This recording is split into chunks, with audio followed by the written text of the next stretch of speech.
whole And we're intro live again. with And we're back. Welcome once again. Hello, hello. Okay, you're not getting a third. No. Okay, so we're talking about discipline, and you know we talked fairly extensively about uh, effective spanking and ineffective spankings, and that there are a lot of other ways to discipline. In fact, let's look at the word discipline itself. So the word discipline and disciple have the same root word. So we are literally called to disciple our children, to make disciples of them. And in I'm talking about disciple in the definition of following after Christ. Discipline, how do I want to say this? Being a disciple requires discipline. Another way of saying discipline would be to be constant, to be faithful, to be regular in what you want to accomplish and do. So, when we hear the word discipline, we think of punishment. But actually, discipline is not really punishment. Think about if you're working out, it requires discipline, but it's for a purpose that's positive, right? So, discipline is actually a positive thought rather than only thinking of it in terms of punishment. So, I guess overall, the best word I can think of is constancy. So, if we have constancy, regularity, consistency in what we expect from our children and how we perform as an example for our children, then that is discipline in a positive sense. So I just want you to keep that in mind as we go down through this idea of discipline issues. So Proverbs chapter 26 verses 4 through 5 tells us, "Do not answer a fool according to his folly, lest you also be like him. Answer a fool according to his folly, lest he be wise in his own eyes." Wise in his own eyes, there is more hope for a fool than that man. Can anyone venture to describe what it means to be wise in your own eyes? Or that your children would be wise in their own eyes? Unteachable, like if they. Why is that on that? I think I wrote that down actually. Unless I Like when you just somebody thinks they know, but they might not actually know, and they're wise in their own eyes because they think that they already know, but they could be totally wrong in the scheme of things. That's a good answer. Yeah. like ignorant. Is that the? I know. You go. I know. No, I know. Has your kid ever said that? I know. Or always having a better idea. You say, okay, put your coat on. Come here, put your coat on. I'll get it. I got it. No, I'm going to wear a different coat. Put your shoes on. I don't want to wear the blue ones. I want to wear, here, drink this cup of water. I didn't want that cup. I wanted the white cup. All right? Those kind of things are when your kids are just demonstrating that they are wise in their own eyes. Hey, welcome. You may have to grab a chair. Yeah. So, to be wise in your own eyes is not only a problem we suffer from being wise in our own eyes, but if we really want to be wise, we would show more humility. and slow to speak. Right, that verse describes it right there. Quick to listen, slow to speak, and slow to become angry. I want you to be exposed to a 2-year-old on a regular basis. And, you know, they call it the terrible twos for a certain Oh yeah. reason. And the reason is because as a child comes into their being a 2-year-old, they start to think that they know what's going on. They think they know. And as adults, we're like, you don't know. You're a baby. And I see that if you continue to walk in that direction, you will fall off the side of the sidewalk and bang your head on the fence.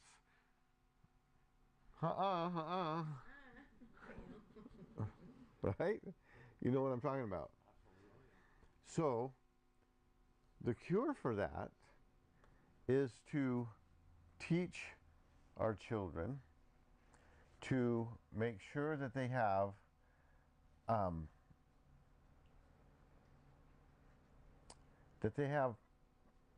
the right to do what they're going to do, that they have permission to do what they're going to do. I'm trying to think of Ezo's term for this. What it means is that you're not doing something out of turn. You've got You have the freedom to do the it. freedom to do it, right? That's the word, the freedom to do it. So it's a problem. It's a problem even when we're adults.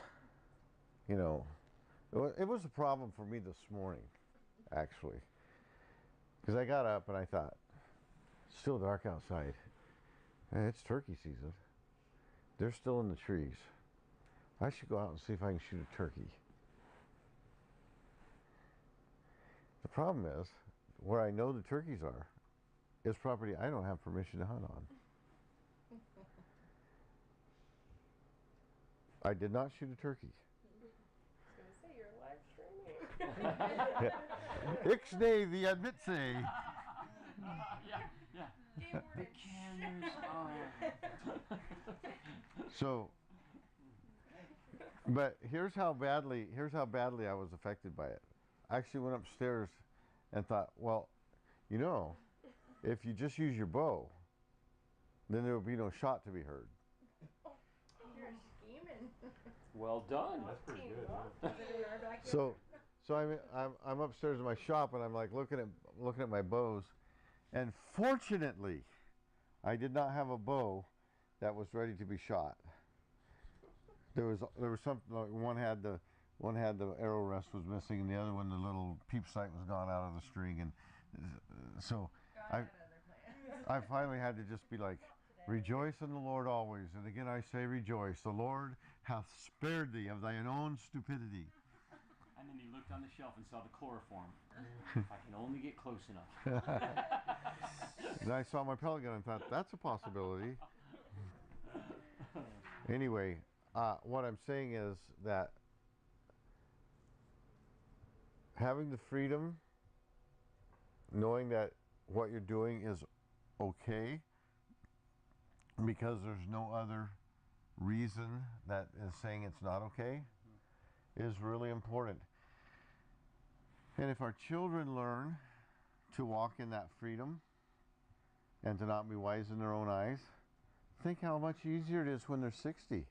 And they won't be going, I think I'll go snipe a turkey on a place I don't have permission to be. And then have to fuss with themselves to talk themselves out of it. I'm just saying that the discipline that we teach our children makes their life easier. Mm-hmm. Yep. Right? Yeah. You guys know what I'm talking about. You have your own little issues that you wish that you would have been taught better as a kid so you wouldn't have to fight with those things. Okay. So, those turkeys aren't only in the trees. I clipped one with the car on the road. oh, did you whack Just him the on other day. Yeah. They're out there. Oh, man. automobile hunting? They're on the pavement right now. Okay, so how parents wrongly encourage this condition. The parenting funnel. Parenting outside the funnel. Okay, the 3 problem areas that make a child wise in his own eyes. Future freedom in decision making, right? Yep. Premature freedom in decision making. And premature, what's the next word? Physical. Physical. Premature physical freedoms. All right?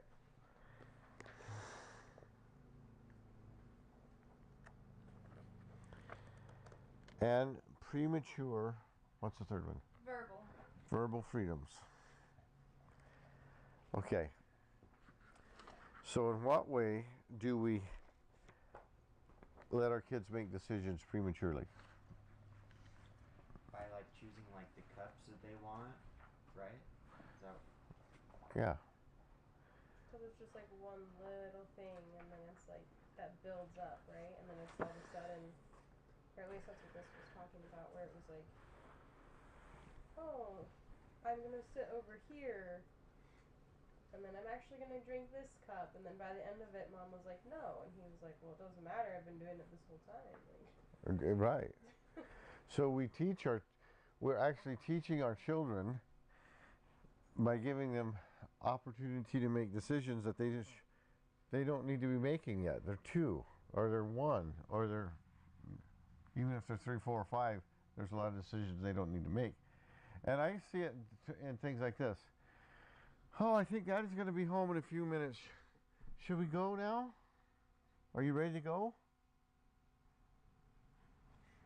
What? Right? That's not the decision for the child to make. And you're just trying to let them know that we're about to go. And I don't want to spring suddenly upon them that we're leaving. Oh, okay, in that case, say, oh, guess what? Dad's going to get home in a few minutes. It's time for us to go. We're going to leave in about 5 minutes. Right? Because, Okay, I added Bill, we're gonna leave in hey, about 5 minutes. I didn't ask you, okay? Wow. Man, she's on. So, it's so easy to do, though. I catch myself doing it all the time. And, it's like, do you want to go outside and see the donkey? Or do you want to stay inside and play? It's like, well, why can't they make that decision? Well, they can. It's not wrong to give them that decision. But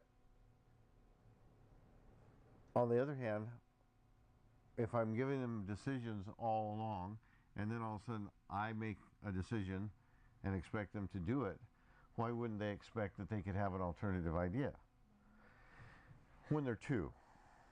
Now, obviously, as you see the funnel goes, as the kids get older, you give them more decision-making opportunities. Any questions? Making sense? All right. I think it takes me back to when you look at this at its base level, and then you take it to its furthest extreme. It reminds me of when you talk about, if you're not going to fight the fight, don't make the call. Right? If you're not willing to fight the fight, don't just let it go. There's certain things you let go, and what hill you're going to die on.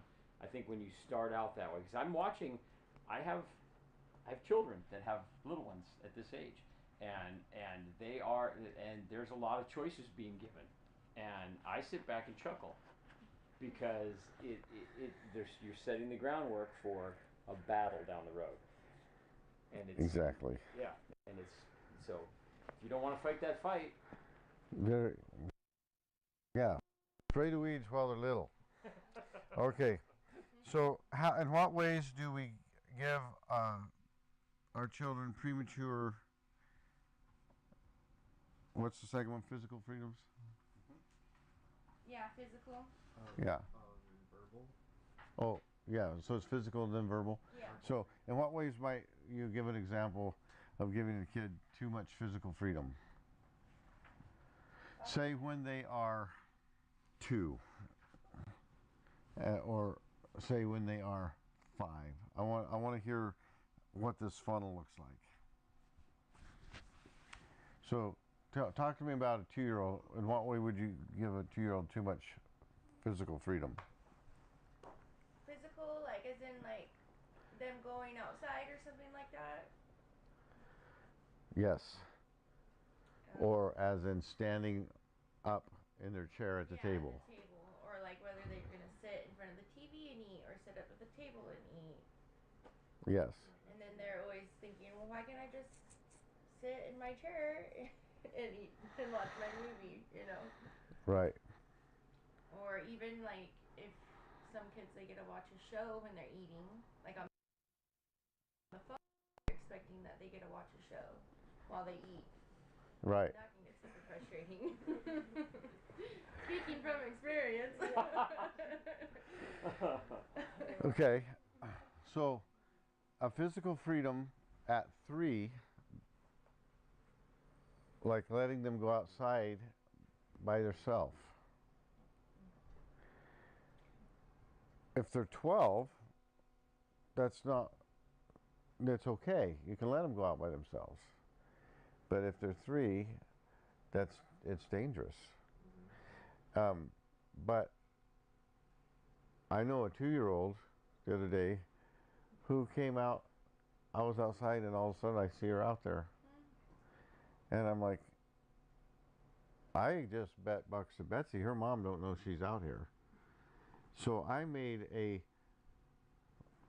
as big an impression as I knew how upon both the child and those who overheard me making the impression on the child that she should not be out there by herself. And I know that nobody knew that she was out there, and she probably came out there because she followed me out. But I wanted to make sure that she did not think it was okay. Yeah. In the same way, today I was passing a guy that was doing irrigation in the field, and his dog was out on the road, and the dog ran right out. If I hadn't slowed down, I would have hit the dog. So I laid on the horn, not to scare the dog, but because I wanted the guy to know, hey, if you don't want your dog ran over, don't let him be out here in the road. This was a situation where your dog could have got ran over if I hadn't been paying attention for him on your behalf. Or caused you to wreck. What's that? Or caused you to wreck just because you're like, oh, there's something, who knows? Yeah. I would just thump before I wrecked, but Well, yeah. There's that. I'm just saying that, yeah, you're right. It's his responsibility not to create the hazard of having his dog on the road. Yep. So I'm giving you a little heads up. If your parents sometimes seem like they might be overboard, they may just be trying to get you to take notice of a situation, or if other people do.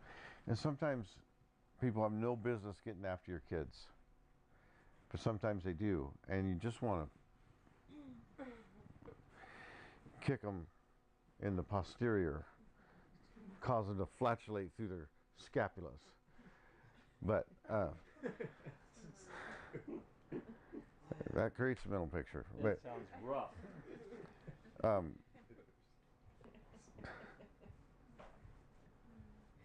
Yeah. However, it may be that they're trying to get us to pay attention to the situation more than they may have been overly abrupt on the kids because they're really trying to say something to us. Is that okay? No, but it could be beneficial. All right. Okay, so premature physical freedoms, we get it. Now, how about premature verbal freedoms? All the time. How do we prevent premature verbal freedoms? I mean, it's not that I'm giving them the freedom, they just take it.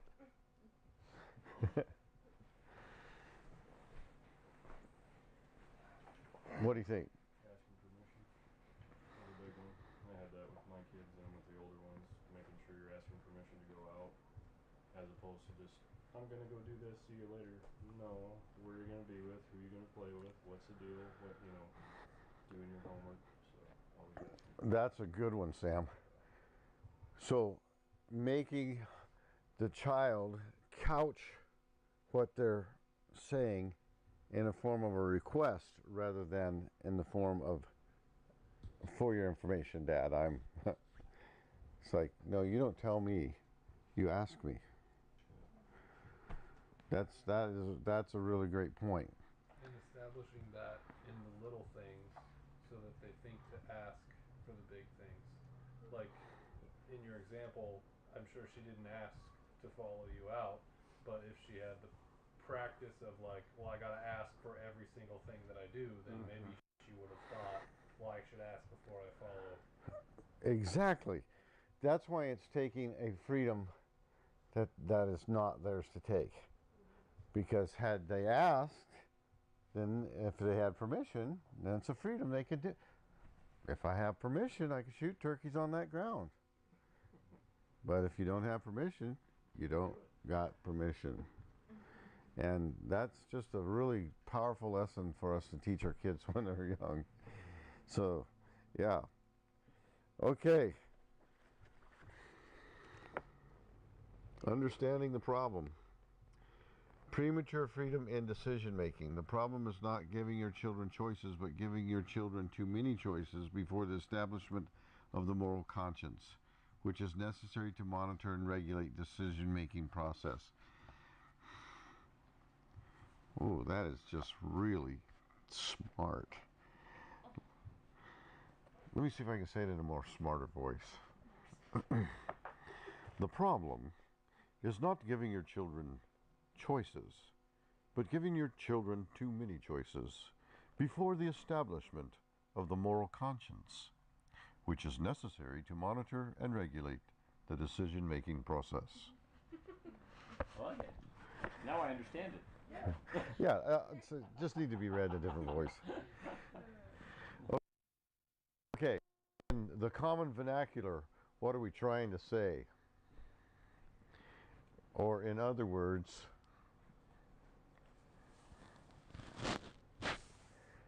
here you go.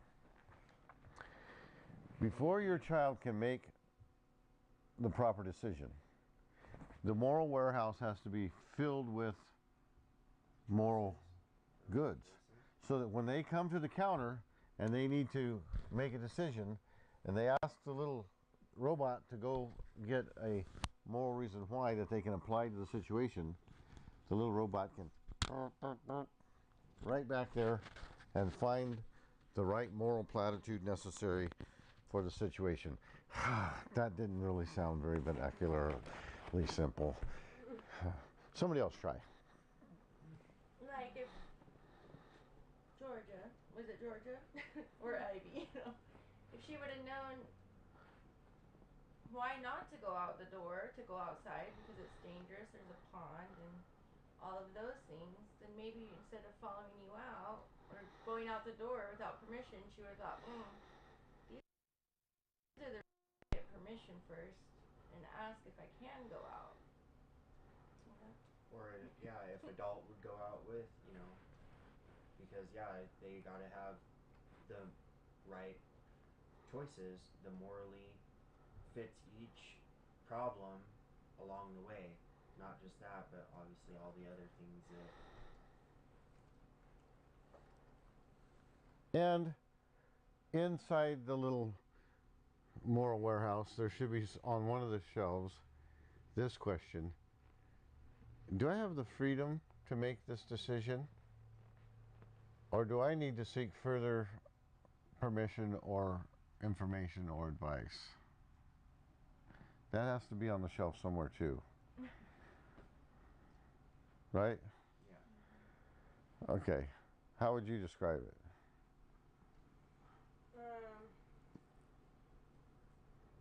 I'm pretty much like what you guys have. The thing that's like keeps coming to my mind is Judson. I kind of talked about it last time. I'm not really sure. We're on like the verge of a diagnosis of what's going on.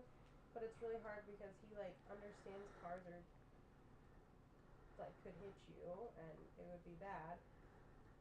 And we've explained why you can't run out the front door and cross the street and down. Like he's just so fast. Like he always, like literally. Ryan was going to the bathroom. I went for a run, and by the time Ryan was done, not taking a long time, but you know, he was just doing his quick stuff. And not like the 40-minuter. All right, it was a 2-seconder. It wasn't a one. It was a two. I mean. Yeah. Anyway, I was on a run, That's and Judson was halfway down the road, and it just like continues to do stuff like that, and That's so scary. and I'm like, I don't know, so I don't know if it's like I've tried. We have spanked him for it. We have like sat down and explained it to him. I did say, for a while I was saying, okay, you're gonna get hit by a car and you could die, and then everything was, I'm gonna die, I'm dying, everybody's dying. And I was like, okay, That might have been I made much. that mistake. So I tried explaining it to him in different ways. Spanking, we've done timeouts, we've locked the door. Like the only way that we can keep him in is if we we got a new lock on the door because it was Have broken. you seen those little things you put on the doorknob? He knows how to figure out everything. Oh, okay, because those have worked. Have you seen those little collars that there's a wire buried in the yard? Wireless fence. Yeah, the GPS ones you get from Yeah. the dogs. Yeah. Like I'm just like, it's hard because I don't. He understands that they were just over there playing and backing in somewhere doing something, and he was like, a car, and I was like, so you understand? So, let me see if this might be helpful. Yeah. Because he is wise in his own eyes, he makes that decision for himself. So, if you back way up to decisions that aren't as profound as running outside into the street, Right. he's making decisions, most likely he's making decisions for himself all day long. So then when it comes to that profound decision, it's like, I've been calling the shots all day, why not on this? And for us, it's obvious. It's like, because you're a little kid and you don't know if the cars are coming or not. Right. But I like how in the video, you know, like it explained it pretty well, you know, just from like eating to the cut to this to this to this, and I mean they are making the decision all day long, and then when you say something, like so I really like that though, like, you know, because you don't really think of it like that. I mean, at least I didn't until I heard it like that, and I was like, oh, I mean, yeah, that totally makes sense. Yeah, I will say reading like this was very eye opening. I was like, oh. So I guess It's that weird. It's weird too, because like Judson will get the blue cup, Benny gets the white cup, and then it doesn't matter. Benny ends up with the blue cup, Judson ends up with the white cup because Judson didn't want the blue one. Took the white one anyways. It's like, they all just. I'm not gonna fight him over the stupid cup, but at the same time, maybe I should. I don't know. yeah, that's what we're saying, is that you back it up all the way to those little stupid decisions like that, and it's like, here, Then it's like, I don't want the blue cup. It's like, And if you're not willing to finish the fight, right? right. Too. no, I'm saying you are willing to finish the fight. This when Well, you have. no, This that's when what you I'm have to saying. win. Like, Yeah. you wouldn't want to. Right. If he says I don't want the blue cup, you're just like, well, you're getting the blue cup. Exactly. Yeah. I can give you a practical life example from my own experience. I have 7 kids. One of my kids is adopted, and he's not with the family anymore. He's in Utah, and he's schizoaffective, and he was a foster kid.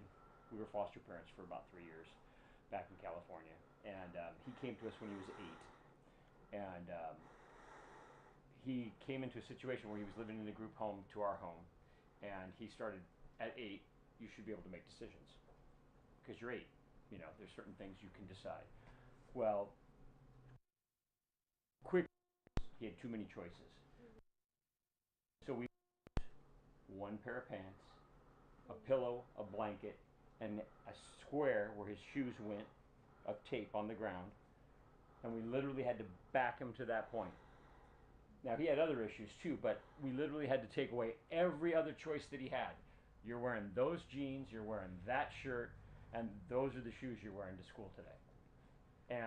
And it made a difference, but we had to back them back to that point. So it's like you're not dealing with 8-year-olds, so you really have an opportunity here to just back it back and Yeah. start from square. I mean, literally, for lack of a better terminology, in prison, if you act up, they put you in solitary. I mean, you go all the way back. So, and it's not prison, I get that, but one of the things that and Pastor Owen brought this up earlier, one of the things that you fail to see is the long-term ramifications of not doing it. Yeah. So, exactly. Because I think the same thing. It's like, I don't care. It's like Right. white cup, blue cup. I don't care. I don't want to fight you about it. Here's the blue cup. No, I don't want to. All right, have the white cup. I don't want to. Take a glass in the face. No, I'm just kidding. You don't do that. Yeah, but I know what you're saying. It's like, I don't care. Yeah, it So, but what I do care about is that he opens the door and runs out in the street. I care a lot about that. So that means I got to go back and ask myself, in what ways am I causing this child to be wise in his own eyes that he would ever think he could go dashing out the front door without permission? Especially when we've told him not to, and then he just says, well, I'm in charge, I'll do what I want to do. So that's the question. And that's the great thing about this book. It brings you to those points of being like, what do I need to do? I got a problem here. What do I need to do to address that problem? And it may not be addressing that problem here, but somewhere back up the line. Remember when we talked about couch time and they gave the example of the kid who was insecure and was wetting the bed? Yeah. And as soon as he became secure in his parents' relationship, he stopped wetting the bed. So each of these principles, as we begin to enact them in the lives of our children, result in situations that would almost seem unrelated resolving. So, this is a really powerful one. This whole idea of not giving the children freedoms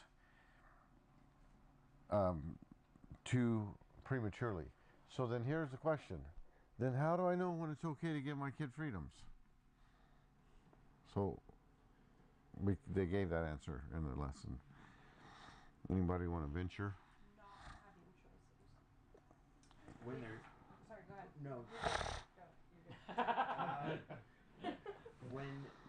so the freedom for them to choose, I gave the example of having food at the table, and if they sit down and say thank you God and eat the food, basically like you're good, you don't have nothing to worry about. But if they are complaining or wanting something different, I think.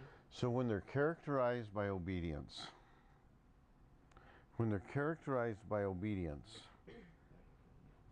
then you can issue freedoms. But when they're characterized by being wise in their own eyes, it's like you can't give them freedoms until they're characterized by obedience. And then you can start offering freedoms. And when you do, you'll find that you start offering freedoms. They start to become wise in their own eyes again, and then you have to back off on those freedoms. And to use a dog training illustration, when I'm teaching retrievers, or pointers for that matter, they're doing really good. I know that there's going to come a time when they're just going to act like they've lost their minds and they just won't do anything that you've taught them to do. And you think, what is wrong with this dog? There's nothing wrong with them. It's a developmental issue that's typical. So what you have to do when that happens is go back in your training to previous steps and bring them up to it again. And there's a lot of power in repetition. So when we talk about discipline, we're talking about the consistency of parenting that brings about the repetition necessary to instill in our children those precepts and principles that will guide them in their moral decision making. So, And it's not gonna all happen overnight. that's right. It happens over time. So time plus discipline equals really equals good behavior, but more than good behavior equals a love of virtue. Because what we really want our children to do is to develop a love of virtue, not a fear of punishment, but a love of virtue.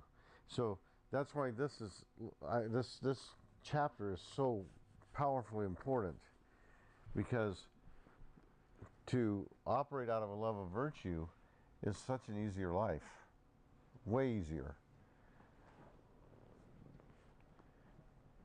I mean, think about it.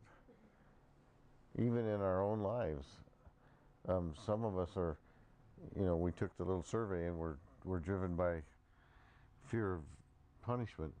That's why we do what's right, because we're afraid if we don't, we'll get in trouble. We'll lose our driver's license or something over silly seatbelt law. Or just get yours when you're 32.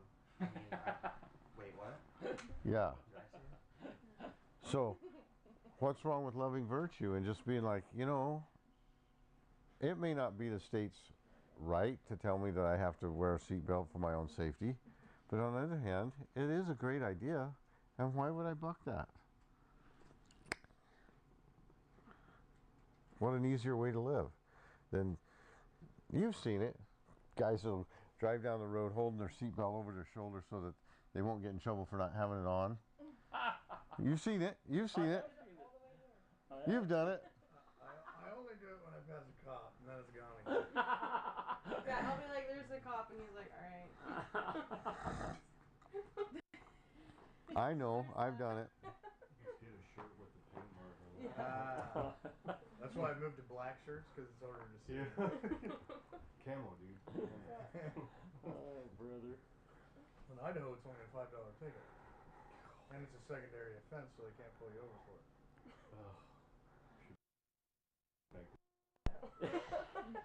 I love Idaho. That too. So maybe there's Well, not, but that's probably why there's accidents like. so there's two different issues at hand here. One issue is the issue of what we believe the government has the right to say and not to say. The second issue is whether we are willing to obey because it's the right thing to do, or because if we don't, we're going to get. I lost my license over the stupid seatbelt thing. I had my license revoked. Yeah, they suspended my license to drive between the hours of midnight and 5 a.m. I don't drive midnight to 5 a.m., but what they were doing is saying, listen, buddy, you keep it up. They were just flexing their muscle to say, we can take your license. And I thought, why am I so stupid as to fuss over this when I could just say, I actually think wearing a seatbelt's a good idea. And if I don't like that the state is taking a liberty that they should not take, that can be addressed over here. But as far as whether I should wear the seatbelt or not, oh man. On April 15th, the Bible verse of the day on BibleGateway.com, did anybody else read it? It was, obey those who have the rule over you. And I'm just like, yeah. Pay your taxes. Well, to be fair, I think that the question is, do they have that rule over you? But Well, they do in this regard. they have guns. No, if you live in the state of Oregon, then by virtue of living here, you agree to live by the laws of the state. And as long as those laws are not contrary to God's law, which wearing a seatbelt is not contrary to God's law. Now, it may be contrary to my idea of the right the state should have to take over us in our personal. That's a separate issue. I just need to wear my seatbelt. Why? Because as far as it is up to you, be at peace with everyone. Mm-hmm. That's the love of virtue. So, Yeah. and okay, it's a struggle for me. It just irritates the tar out of me. I'm just like, oh man, stupid. They don't have just none of their business. That's What a hard struggle. issue.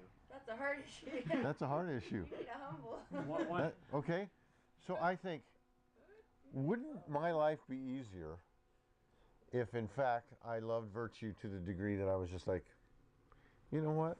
I'm not going to fuss about it. I'm just going to buckle up and enjoy life. Yes. It would have virtue, and it makes life so much easier. And Because I didn't used to have it, and now that I do, submitted to it. yeah, like I have changed so many areas in my life, and I'm excited to do it, and I'm Exactly. happy to do it. And some of it's really hard just because of physical aspects, but it brings me so much joy to be doing all the right things that I'm like, what's the next right thing I need to do? Because I have a love of virtue. The love of virtue is a powerful thing.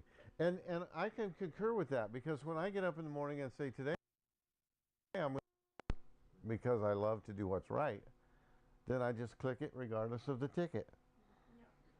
Well, I think that the issue is that people want to argue about, which I'm like on everyone's side, that's the opposite. Because I also approve of wearing your seatbelt, and like when I was a kid and I would get on the bus and there was no seatbelt, I felt very uncomfortable because it was a habit. Yeah. So like I'm pro seatbelt, but the question is it a virtue to wear your seatbelt? No, it's not. The virtue, and this is good, this is where it really gets down to the moral reason why. Absolutely. The virtue is being obedient. The virtue is being obedient. And if you have a problem with the law, that's a separate issue that you can take up. It's not unvirtuous You can try to get it changed. to try to change the law. But since it is a law, and by living in the state, you are in agreement with that. Be a law-abiding Let- citizen. One of the things that I would that this is not even related, but I'm going to use it as an example, and the wives are going to love this. Wives, submit to your husbands as unto the Lord. If you have that mentality when it comes to the government, okay, you submit to the government as unto the Lord. You're not doing it because the government tells you to do it. You're doing it because the Lord gave the government the authority, and so you're submitting to the government as unto the Lord. You're doing it for God. I'm putting my seatbelt on because this pleases God when I live at peace with all men. This pleases God when I submit to my husband. And I submit to my husband because God told me to, and I'm doing it submitting to God at the same time. That may seem a little bit like a mixed metaphor, but it is a truth in my opinion. It makes sense. Yeah. Because the government isn't always right, And the husband is always right. and the husband isn't always right. Yeah. But if we love the peace, That's right. if we love peace, then we're willing to do what we're asked to do. If we're not, and now that'd be different if the government said you have to let your kid have a sex change whether you know about it or not. You know, those kind of moral issues. Yep. Then you can be like, no. It's like if your husband says, I think we should have a threesome, you're like, no. I will submit to you as I submit to the Lord, but I'm not going to submit to that because that did not come from the Lord. Absolutely. 100%. Okay? So it's the same thing. If the government asks you to do something that is contrary to God's law, then no, we're not obligated to that. But how much peace there is, see, I could say the same thing about turkeys. I could be like, you know, they're an invasive species for crying out loud. The government wants us to kill all the ringneck doves that are coming in. Well, so why can't we just shoot these stupid turkeys whenever we want to? It's like, may be philosophically and rationally correct, but that's not how the law is. So that means I need to obey the law. And so, and and when And I you do, skirt the law, it does take your peace away. 100%. when you break the law, it takes Yep, your peace when away. you skirt the law, yep. Yeah, it does. I'm just saying that that's difficult for some of us because we didn't learn it when we were 2. Yeah. And if we teach it to our children when they're 2, it's not going to make them wimps who submit to every whim and thing that comes down the road. What it's going to do is it's going to make them people who pursue virtue and who do what's right because it's right, and will also stand equally strong against doing what's wrong because it's wrong. And just one more side note, because when Pastor Owen's talking, I like to take it like into the world we're living in now, okay? 3 decades ago, we raised an entire generation of children who now are defunding the cops, okay? Who now have no respect for authority, who now think they can do whatever they want at any time they want to because they're wise in their own eyes. And it's because they didn't take this class, and they didn't start at 2, and now we are reaping the whirlwind. So you are a generation that can calm the storm. Literally. Yeah. And now, not to disregard that, because I think that it's true, but even if we never can bring reform to our culture, and even if we never can bring reform to our public school system, and even if we can't bring reform in our local communities, as for me and my house, we'll serve the Lord. Right? That's right. So that's what as for me and my house. Okay? Right? That's the club signal.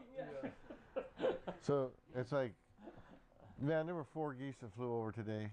I was standing out in the driveway. I heard them coming, and I'm like, oh my goodness, they are so shootable. They are going to fly right. They're going to be shootable when they go over. I thought about you the other day. I had 2 that landed on my pond every morning for over a week and a half, and they swam with the ducks. They flew. I could look them in the eye when they flew over. They were 30 feet away. They landed in the field, and it's like He could hear you I could snipe them. I could snipe them. He's all, somebody buckle me in. Pastor, they have a 12-step program. That's why you don't like seatbelts. You're buckled in. But Gang up on Pastor Owen? I did not. I did not because You're out of season. because what? It's out of season now. That's right. Well, yeah, it was because out of season. It was against the law, and they. But also because the right thing to do is to say no to that urge. I mean, it's. So I'm a waterfowler, but it ain't season. And besides that, I mean, that's the right reason. But then on top of that is that they're paired off. And wouldn't it be nice to have baby gooses for next fall? So, but that's the secondary reason. The primary reason is to be at peace with the law, and because that's the right thing to do. Because some things I don't agree with, and it's okay that I don't agree. Yep. But it's not okay for me to be wise in my own eyes and say, because I disagree, then I don't have to obey. It's like, yeah, no, you still have to obey. Anyway, that belabored point to make this point. Life is easier for children to live a life that is governed by a love of virtue rather than a fear of punishment. Okay, question. Yeah. Which is not really, it's kind of about this, but like when COVID was happening and like the churches were they supposed to shut down, or was that like separation of church and state? There were some that's a great question. Then like, what do we do in that situation? Because we don't agree with it, and that's not like. Yeah.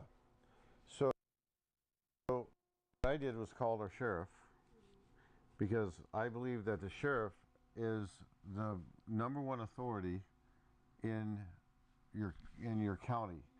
The sheriff has more authority than the state in the same way that the state has more authority than the feds. Okay? That's how it's written in our Constitution. Now, in reality, the FBI can call the state police and they'll do whatever the FBI tells them to. But anyway, that's a secondary issue. So I called our sheriff, and I got permission from our sheriff to allow people to come to church. Or was it? So the reason that I was willing to keep our church open is because I called the one that was in authority and said, "Are you going to arrest anyone if they come to church?" And the sheriff was like, no. What if he said yes? Well, you know, usually they have to replace dead sheriffs. No. This kid's a troublemaker.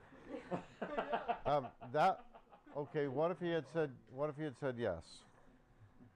Well, I mean, you technically were like abiding by the rest of it, because when I started coming back, you guys were doing it in the parking lot. Yes. And like the drive-in situation, I went to that one and then came here. Right. So we were. It was good, but it sucked because nobody was talking. It was just like.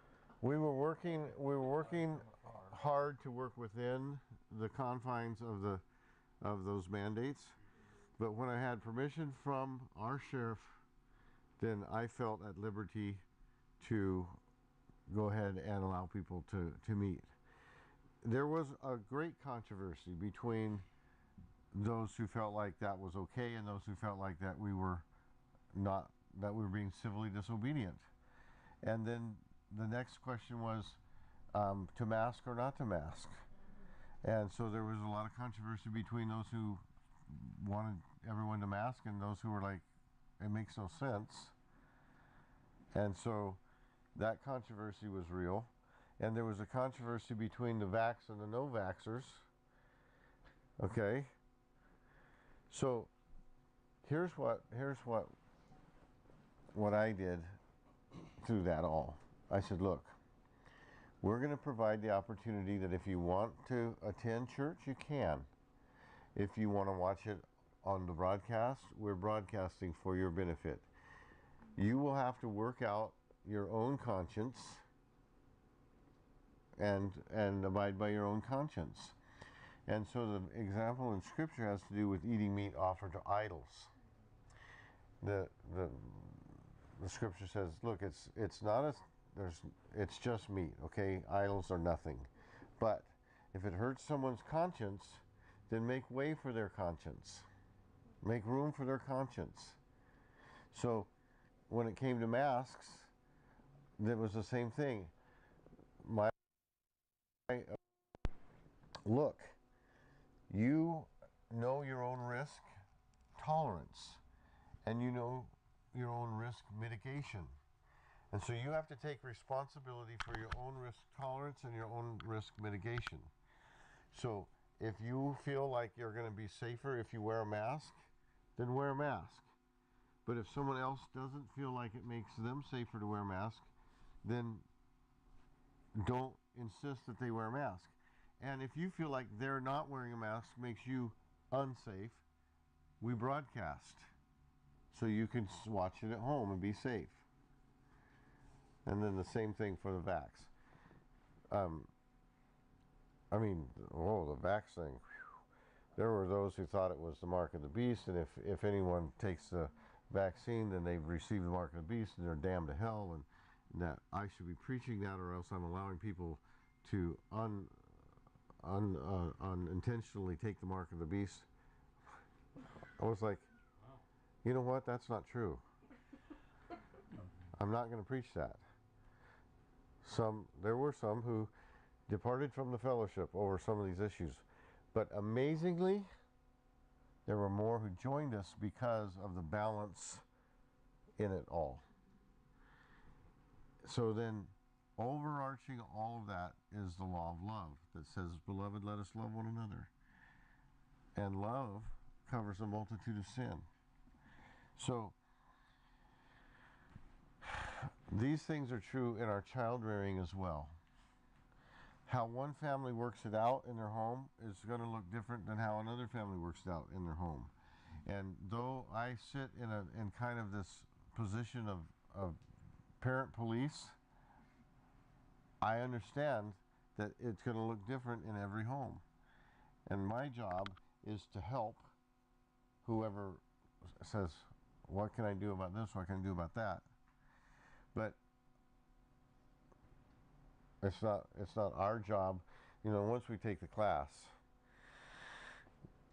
no, we don't have the freedom to be parent patrol. And you want to, especially after you've seen these principles and they begin to really take hold in your children's lives and things are starting to really turn around and you're like, this stuff works. And then you see it in another family and you're like, you want to just be like, hey, get a grip on that kid or whatever. The law of love says that we need to be wise as serpents, harmless as doves. And that's a balancing act for sure. Mm-hmm. But what a wonderful thing. Great question. How did we even make it through COVID without just, going up in flames? Only by the grace of God. Every one of these questions has to be approached prayerfully and humbly, and we have to do our best not to be wise in our own eyes, but to say, Lord, help me, guide me through, show me the moral reasons why. Because once we know the moral reasons why, then we're qualified to fill the moral warehouse of our children. No, and I'll give you an example. When you get upset with the government and the laws that they make, and just to because I know that you were looking for, what if they say you can't have church, and Oregon made drugs legal. 2 years later, God showed them they were idiots, and they changed the law back. Sometimes we trust God in our submission to the government, knowing that He has our. And some of these things, like the COVID thing, is a perfect example. They took away all of our personal freedoms, as many as they could take. Now, Christ said, "You'll know the truth, and the truth will set you free." Well, the truth's coming out. Regardless of what they did and all the lies and all the shenanigans, God has revealed what the government has done, and they had to back off. So sometimes that doesn't work, but most of the times God has us. And some collateral benefits, by the way, where like a lot of people, because of COVID, figured out we can homeschool. Mm-hmm. I mean, people that are not even doing it for moral. We get control of our life back. We can determine our own time schedules, and we can homeschool. COVID made a huge impact in that regard. COVID brought a lot of churches up to speed technically, because it's like, hey, if we're going to have church, we're going to have to broadcast. You got thrown into the deep end of the pond. All right. Yep. So get with the program and figure out how to do it, I was just talking about that, how with my friend yesterday, I was just like, COVID sucked, and that whole time was terrible, but it brought a lot of families closer together, because family, like, a lot of people couldn't work. People learned that they can homeschool, and there was like the homesteading trend that started, but it's like, well, now we know how to make our own food, and like. And a lot of businesses shut their office down and let people work at home, and they haven't reopened those offices. Yep. Now, I'm sure the people that own that real estate are like, that was not a bonus, but the flip side is that it did give people a chance to strengthen the home front. So there were some collateral benefits. What Satan meant for evil, God used for good. Yes. All of a sudden, parents were standing over their kids, and they saw. Had they not done that, this would have gone on and on. Yeah. So it put a boundary up. It's like, wait a minute, you're teaching my kids this? This is what the curriculum is, boom, we're out. So some good things have come from it, from the establishment of those laws, and I think it's set some people free, hopefully. So the bottom line on tonight's lesson is that we want to Getting back to parenting. Yeah. we want to make sure that we understand this freedoms funnel. They call it the discipline funnel, but I call it the freedoms funnel, and that we don't give our children too many freedoms too early. And how do we know when they can begin to be given those freedoms? When they are characterized by first-time obedience. Then they have the opportunity to have those freedoms. All right. What time do we got? 20 to late? Did we go over again? Yeah, we started late. All right. Let's pray.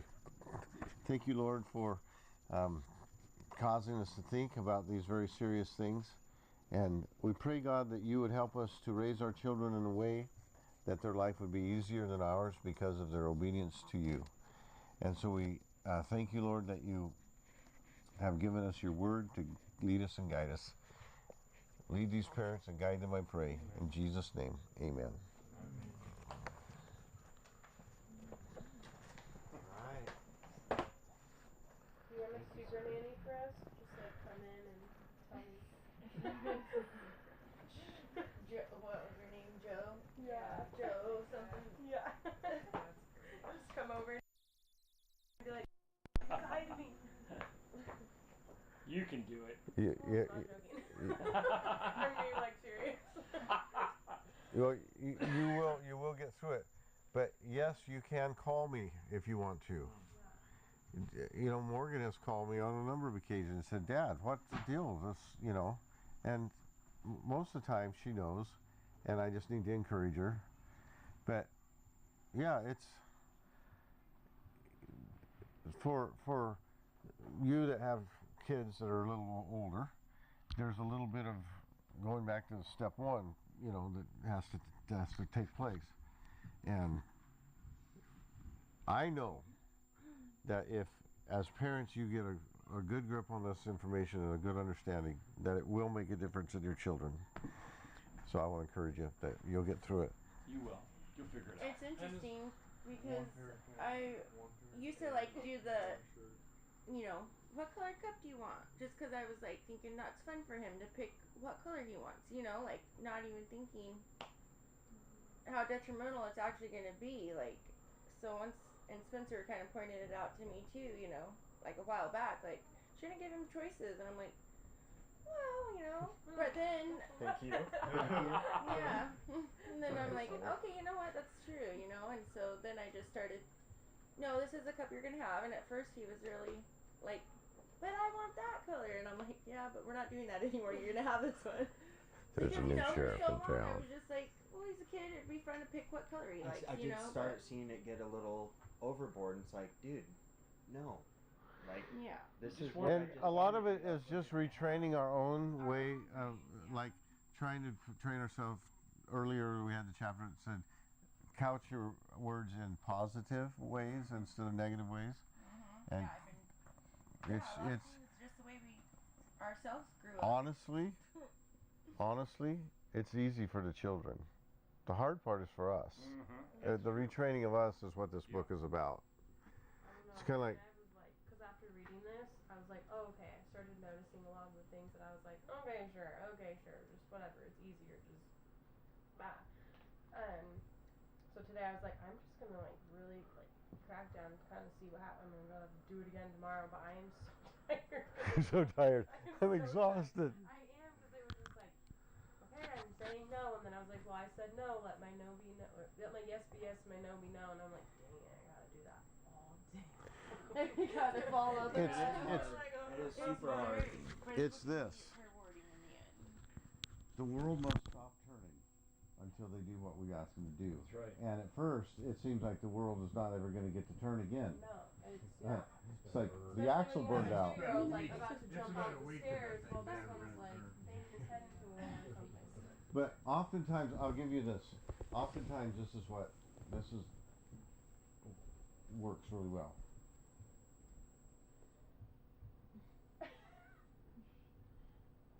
they might think that you're trying to decide in which way you're going to kill them. I recently, he's gotten really good at, I just say, go sit on the couch until I can deal with you. Because I'm like, I'm either gonna, I'm gonna throw you on the couch. Yeah. Well, that's that the world stops turning. It's like, yeah, you're gonna win.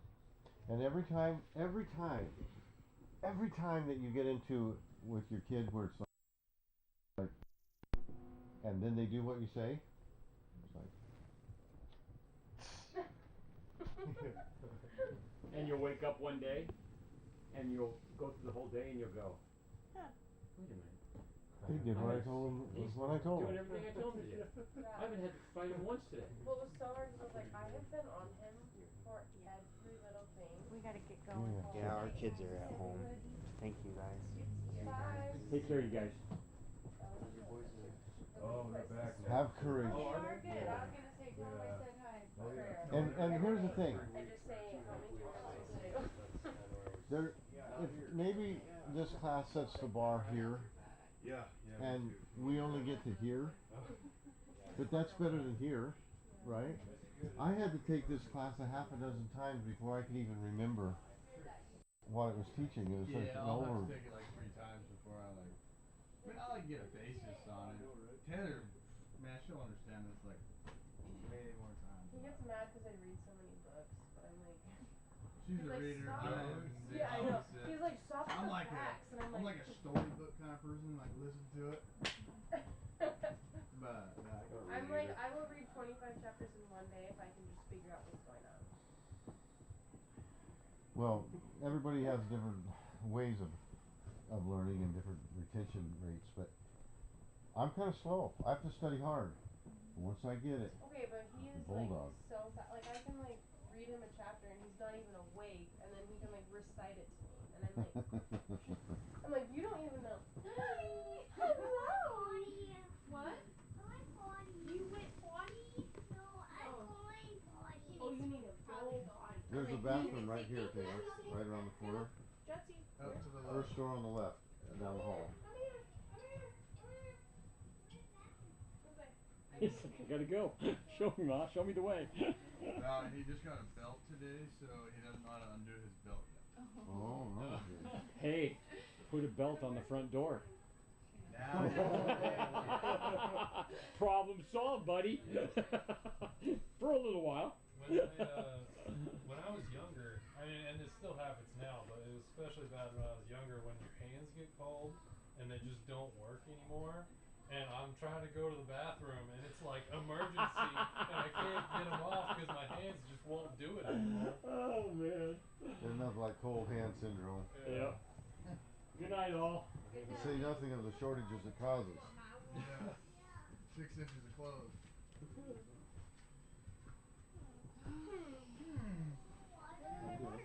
Doing okay. How about you guys? Good times. Yeah. We got back on Thursday. Oh, do so you want your vest on? the 2 weeks I was gonna come here, I was Oh, in yeah, the that's field what on a mine wood are. truck. So yeah. Yes, please. Working. Yeah, we just started working on. No, I was Man. gonna sit at home because it gets you just kind of feel naked. You're like, oh my goodness. Hey, Dad, Senya had some questions about the parenting class. Yeah, I wanted to do the parenting class. I kind of already started parenting class already, but I wanted to do like extra, just like so I could look good for me to make You kids want back. extra credit? Nah, maybe. but yeah, so I just wanted to know how much it cost. When does it start? It's a 2-week course, which is fine. Within 2 weeks, I'll be done with my anger management. So I'm just trying to do extra stuff to get my kids back. So. Right. Our next class, I'm not sure when it's going to start, but it Okay. will be sometime before the end of the year, probably in September. September? Okay. And then this class is almost over. Okay. I would let you join it, but it's No, if we're it's- like 3 yeah, but- chapters from the end. Yeah, no, that's fine. So can I? Is there like a sign up sheet or how does it work? Well, next, what will happen is family night will be let out for the summer months, and then when it restarts in September, Okay. just watch for it, and you can join it. Okay. So yeah, I saw you guys out the other day. You were walking down the sidewalk Yeah. in Walla Walla. Oh, really? Yeah, I walk everywhere. I'm currently looking for a car right now. So yeah. I was probably I walking think- somewhere, probably either anger management or Narcotics Anonymous. I go to NA on a weekly basis. So Well, I hit actually 6 months of sobriety on the 15th, which was Monday. awesome. 6 months. I don't know how to put this battery in. Yeah. You want me But to show okay, you? so I'll look in.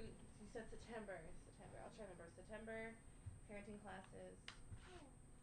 What, already had a battery in it? I'm just Yeah. trying to do It's a good class. I've been Really? through it too.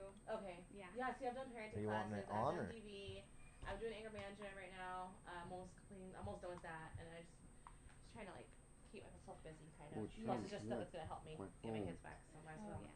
All right, I'll look forward to having you in the class. Okay. That'll be great. Yep, thank you. I Alright. haven't actually been in this room. No? It's Is that nice. crazy, You got Dad? more drones? Aw, it's nice and like Jeez. So, look into my eyes. What I want to know is, did This white one looks cool. I don't think that was white. I think they're all the same. Oh shit. They look different, but So the controller needs. yeah, this one's black as well. What does the controller need?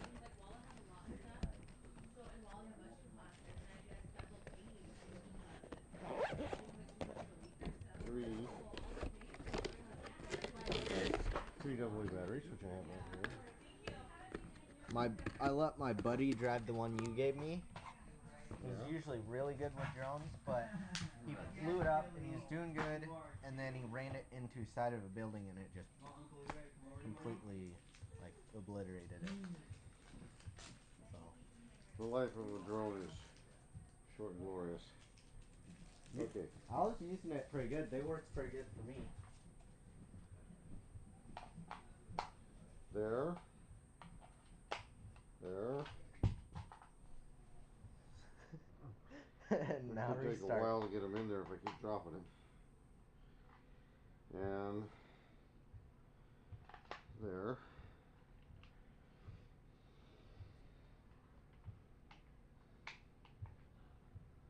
Okay, turn that thing off and then turn it back on.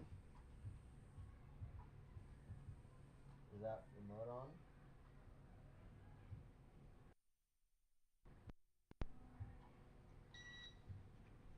It's paired.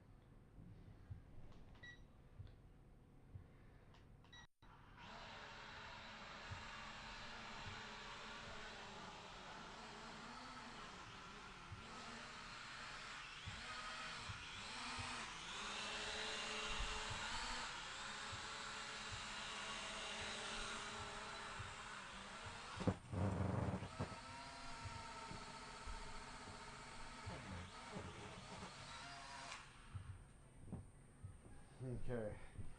Now, let's see what all it's supposed to do.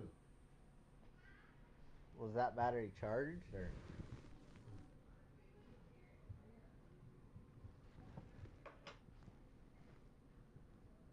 Okay, now. So that makes it go up. So that makes it go up, that makes it go down.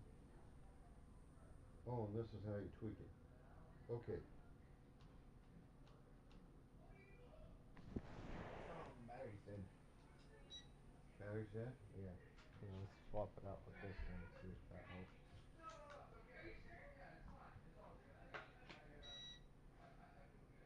There we go.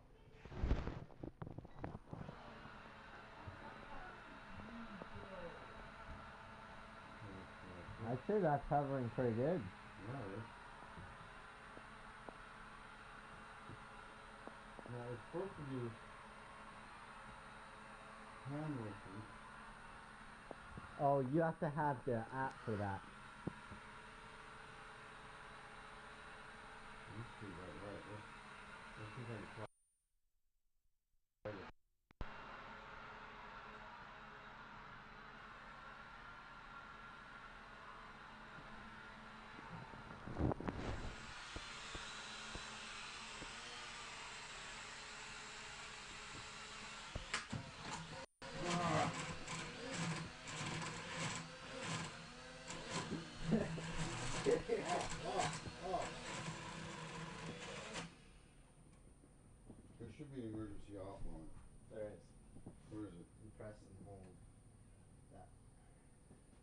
press and hold it. This? No. Down. No, the Up? start up. Yeah. You press and hold it, and then it shuts off. Yeah, I almost flew it out the door. Okay, let's see if it'll take off again.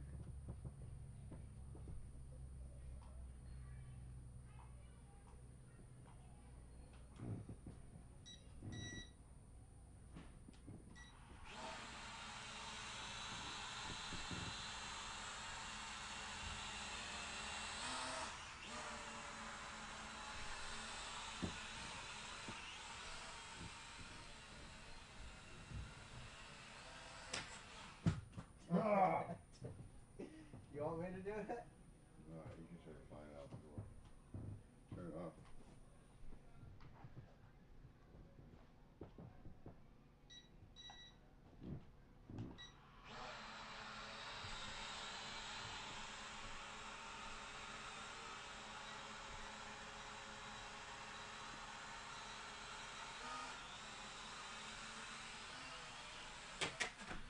Ah! Trim is off. Okay, so Just the trim on this sucker.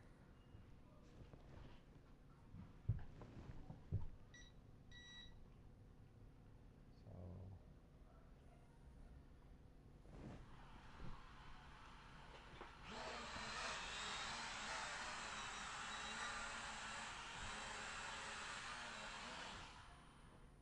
Alright, where is the joysticks?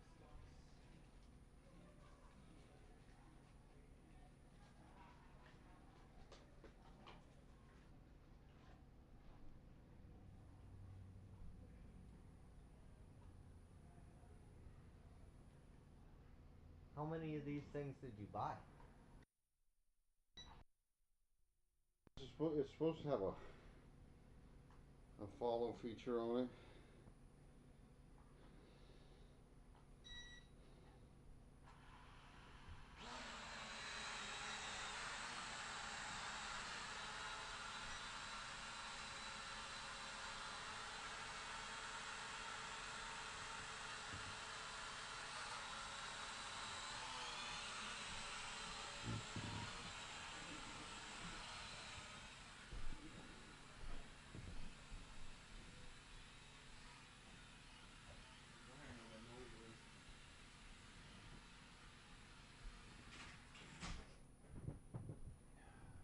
Did you crash it again?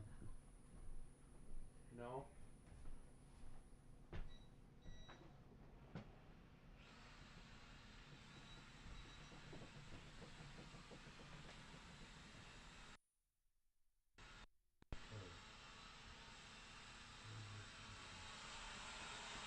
So I had a silver case in here. Do you know where that went? Is it under there? Oh, I don't know. Yep, it's below your feet.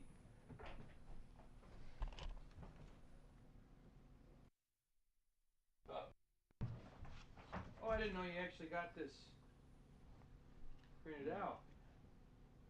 Yep. Is it in your building?